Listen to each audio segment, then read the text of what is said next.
சொன்னேன் இல்லையா, உள்ளவனுக்கு தரப்படும்.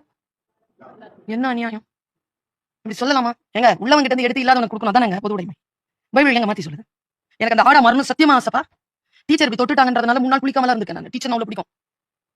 டீச்சர்னா அவ்வளவு பிடிக்கும் எனக்கு. அதுவும் டீச்சர் மாஸ்டர் ஜீசஸ், அவர் மடியில உட்கார்றதுக்கான ஆடா மாறணும்னா ஒரு ஃபாதர் தான் சொன்னாரு. கிடையாது. அது சொல்ற பேச்சு கேட்காம வழி தவறி போய் ஏற்கனவே கால் உடைஞ்ச ஆடு அது மறுபடியும் வழி தவறிடக்கூடாதுன்னு இயேசு பக்கத்துல வச்சிருக்காரு. அப்போ ஒரு டீச்சரா எனக்கு புரிஞ்ச விஷயம் தெரியுமா? இதனால தான் பைபிள் படிக்கிறேன். இயேசுவின் புகழுக்காக நான் படிக்க இல்லை குழந்தைகள், நான் வாழ்க்கை வாழ்வதற்காக படிக்கிறேன். as a டீச்சர் நான் புரிஞ்சுக்கிட்ட விஷயம் தெரியுமா?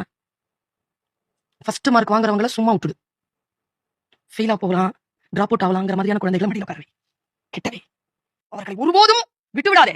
இந்த இந்த இந்த இந்த அறிவு வந்ததற்கு பிறகு என்னுடைய வகுப்பில் யாரும் ஃபெயில் ஆனது இல்லைங்க. 25வது வருஷம் இது டீச்சரா விட்டதில்லை. யார் மீது கவனம் இருக்க வேண்டும் என்று பைபிள் சொல்லி நான் அப்ளை பண்றேன். ஏதோ ஒரு காரியத்தை நான் என்னுடைய வாழ்க்கையில் அப்ளை பண்றேன். அப்ளை பண்றதுக்கு தான் பைபிள், வாழ்வதற்கு தான் பைபிள். செத்த அப்புறமா கிடைக்கிற ஞானத்திற்கு அது 2வது 3வது 4வது stage. First stage read to live a righteous life. அறம் சார்ந்த ஒழுக்கமான வாழ்க்கையை வாழ்வதற்கு உன் வாக்கு